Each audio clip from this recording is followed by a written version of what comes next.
आगे बढ़ते हैं, आपको बताते हैं आपके लोकसभा चुनाव से पहले बीएसपी को एक बड़ा झटका लगा है। आज लालगंज से बीएसपी सांसद संगीता आजाद बीजेपी में शामिल हो गई। ये कल की तस्वीर आपको दिखा रहे हैं, लेकिन ये बड़ी खबर है। संगीता जो कि बीएसपी की सांसद हैं, संगीता आजाद, कयास यही लगाए जा रहे थे कि जल्दी बीजेपी ज्वाइन करेंगी, और देखिए बीजेपी ज्वाइन कर ली इन्होंने। दिल्ली में deputy CM Brajesh Pathak, UP के बीजेपी अध्यक्ष भूपेंद्र चौधरी और विनोद तांबड़े ने संगीता आजाद को पार्टी ज्वाइन कराई है। न्यूज 18 से बातचीत में संगीता आजाद ने कहा है कि बीजेपी की नीतियों से प्रभावित होकर वो बीएसपी को छोड़कर बीजेपी में शामिल हो रही हैं।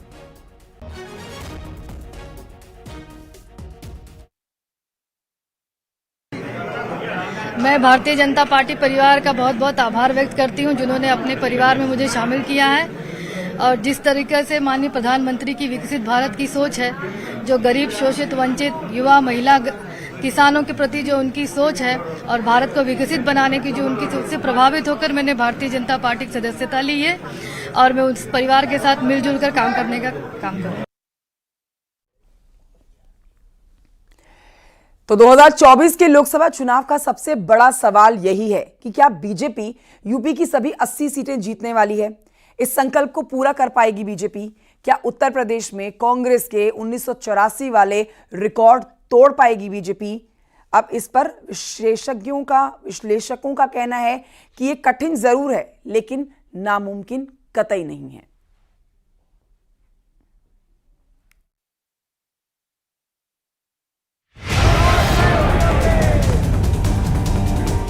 आपका पर्व और त्योहार आता था, वे कर्फ्यू लगा देते थे। आजादी पर हरगिज नहीं होने देंगे। अपने नौजवानों के भरोसे के साथ खिलवाड़ किसी को नहीं करने देंगे। चाचा और भतीजे में ही जंग लगी हुई है। नियुक्ति आती थी, पूरा परिवार वसूली में मस्त हो जाता था। 3 दिन 9 जिले और बिना थके बिना रुके ताबड़तोड़ रैली, ये योगी का करिश्माई कलेवर है। माफियाओं के खिलाफ एक्शन और सख्त तेवर है। विकास की गारंटी है, और उसी गारंटी में अब नारा टारगेट 80 का दिया जा रहा है। हर नारा हकीकत में बदले ये मुमकिन नहीं, लेकिन जिस तरह पीएम मोदी और सीएम योगी ने उत्तर प्रदेश की 80 सीटों पर फुल प्रूफ तैयारी की है, विकास और हिंदुत्व को अपना एजेंडा बनाया है, राम मंदिर और ज्ञानवापी के नाम माहौल तैयार किया है, उससे तो यही लगता है कि 2024 में यूपी में करिश्मा होने वाला है।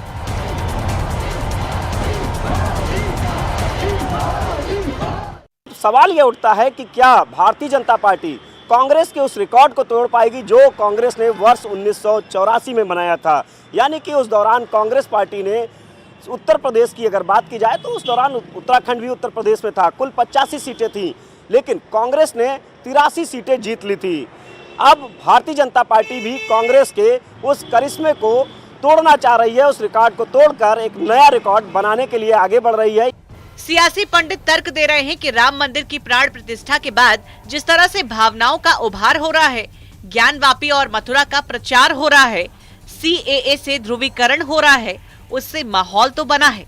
ऐसे में जब लाभार्थी का एक बड़ा वर्ग भी बीजेपी के साथ हो चले, तो फिर 80 में 80 ना सही, लेकिन 1984 का रिकॉर्ड जरूर टूट जाएगा।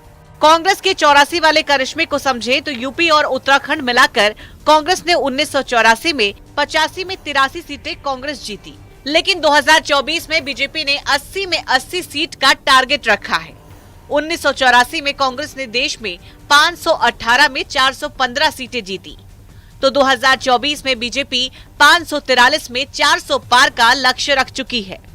ऐसे में 40 साल बाद राम मंदिर से बन रहे माहौल के बीच हो रहे लोकसभा चुनाव के लिए बीजेपी ने यूपी के लिए नारा दिया है, अब की बार 80 में 80 पर जीत साकार, जिसे साधने के लिए अब विपक्ष को कमजोर करने की भी कोशिश हो रही है।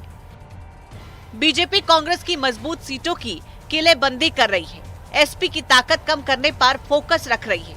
बसपा का एकला चलो का फैसला भी बीजेपी के लिए अहम है। अगर इन दो तस्वीरों पर नजर डालें तो कांग्रेस के बड़े नेता राजेंद्र भंडारी कल बीजेपी में शामिल हुए।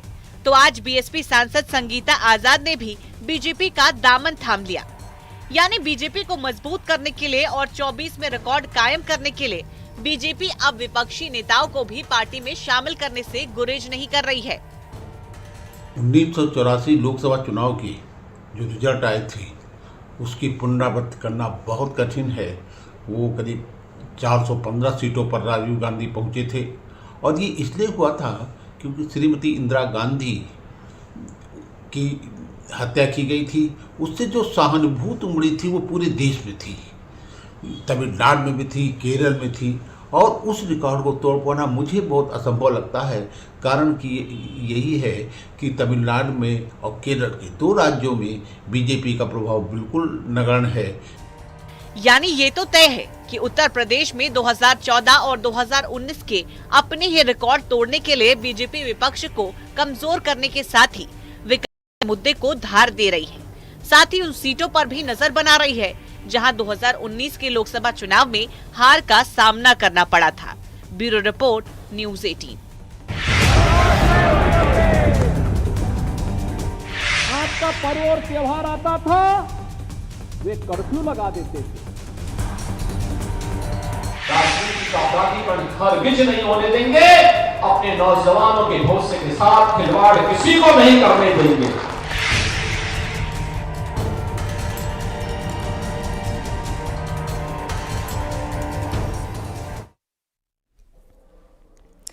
और आइए आगे बढ़ते आपको बताते हैं, स्वामी प्रसाद मौर्य पर एक और एफआईआर दर्ज हुई है। मां लक्ष्मी पर अभद्र टिप्पणी करने को लेकर लखनऊ में एफआईआर दर्ज की गई है स्वामी प्रसाद मौर्य के खिलाफ। एफआईआर दर्ज होने के बाद वजीरगंज पुलिस अब जांच में जुट गई है। पहले भगवान श्री राम और अब मां लक्ष्मी पर अभद्र टिप्पणी, जिसके खिलाफ एफआईआर अब दर्ज हो चुकी है स्वामी प्रसाद मौर्य के खिलाफ। पुलिस एफआईआर दर्ज करके अब जांच में जुट गई है।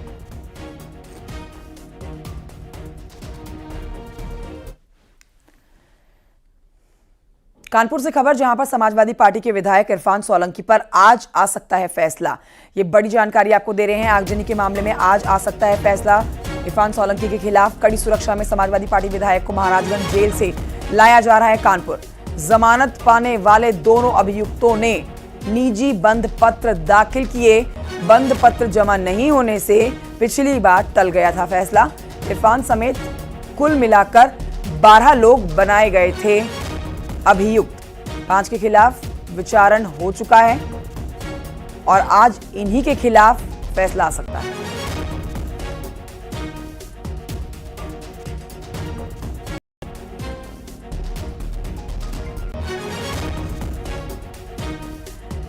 देखिए, इरफान सोलंकी जिनकी मुश्किलें अब बढ़ती ही जा रही हैं, आज का दिन बेहद अहम।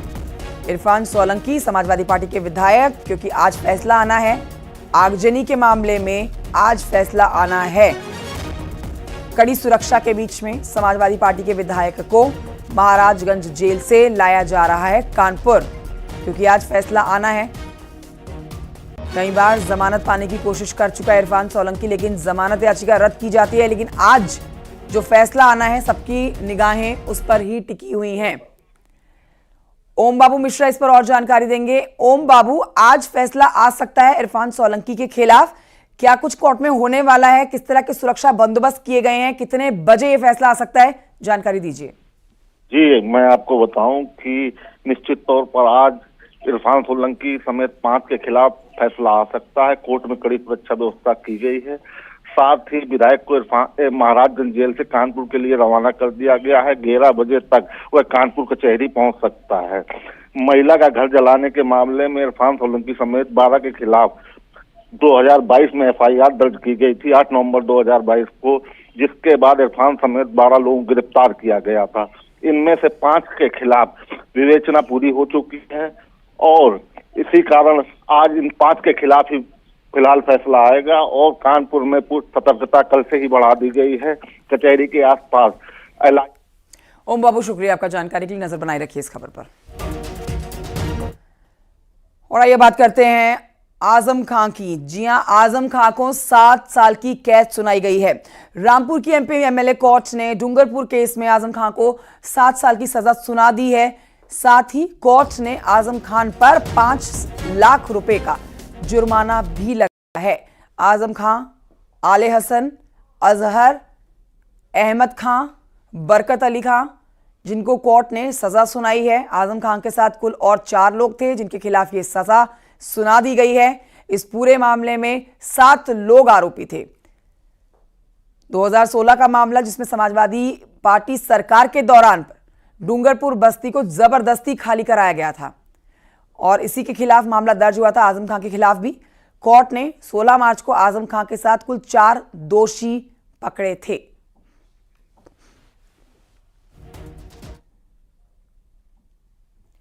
अगली खबर अमरोहा से है, जहां पर महिला अधिकारी से छेड़छाड़ का एक मामला सामने आया है। बड़ी खबर आपको बता रहे हैं, डॉक्टर पर छेड़छाड़ का आरोप है। मेडिकल स्टोर के निरीक्षण के दौरान छेड़खानी हुई है।